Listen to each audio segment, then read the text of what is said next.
तो अब चूंकि मैंने ए ऑफ 7 जो है वो 60 बोला, तो उसने यहाँ पे बाय डिफ़ॉल्ट 0 डाल दिया, मैंने इन बिटवीन को वैल्यू नहीं बताया था।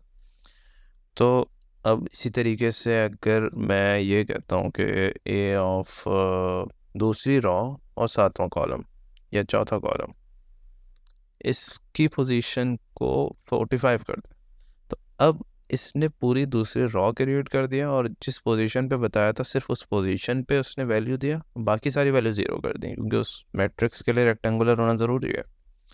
तो ये है इंडेक्सिंग। अब इंडेक्सिंग से आप डायमेंशंस को भी इंक्रीज़ कर सकते हैं।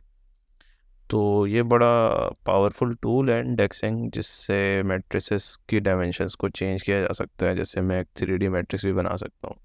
लेट्स सी कि मैं एक मैट्रिक्स बनाता हूँ A इज इक्वल्स टू 5 6 4 1 5 7 9 6 4।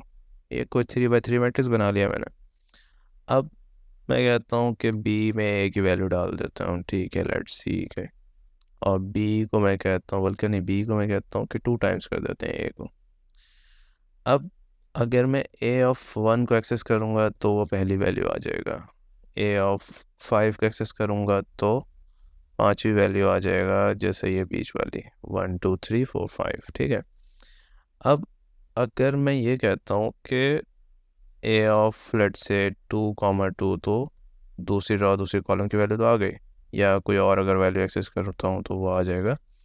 अब अगर मैं ये कहता हूँ कि A ऑफ सारे रॉज कॉमा सारे कॉलम्स और पहला लेयर, यानी 3 डायमेंशंस में क्या होता है कि लेयर्स होती हैं। लाइक अगर मैं आपको थोड़ा सा इसके बारे में एक्सप्लेन करूँ कि मल्टी डायमेंशनल एरे के अंदर क्या होता है कि आपके पास लेयर्स होते हैं। जैसे ये एक लेयर है, इसके पीछे दूसरी लेयर, फिर इसके पीछे तीसरी लेयर, या और भी लेयर्स हो सकती हैं। तो ये मल्टी डायमेंशनल एरे हो गया। यानी फर्स्ट डायमेंशन के अंदर एक 2 डायमेंशनल एरे होगा, जैसे यहाँ पे 3x3 था।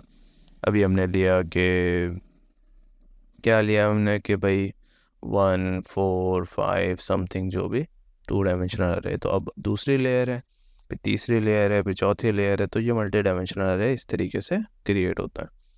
तो अगर हम देखें तो ये फर्स्ट लेयर है, फर्स्ट लेयर पे ये वैल्यू एग्जिस्ट करती है। तो अगर हम ये कहें कि भाई जैसे अगर हुज करते हैं तो हुज के अंदर अभी A 3x3 आ रहा है। इस तरीके से A का मैं कहता हूँ कि सारे रॉज सारे कॉलम और दूसरी लेयर, अभी तो दूसरी लेयर एग्जिस्ट नहीं करती तो एरर दे देगा। लेकिन अगर मैं इसको असाइन कर दूँ, मैं कहता हूँ कि B जो मैंने क्रिएट किया था जो कि 2A के बराबर है उसको डाल दो, तो अब ये क्या करेगा कि A को 3 डायमेंशनल बना देगा। फर्स्ट लेयर पे तो A है, लेकिन सेकंड लेयर पे जो B है जो उसका डबल था वो डाल दिया इसने।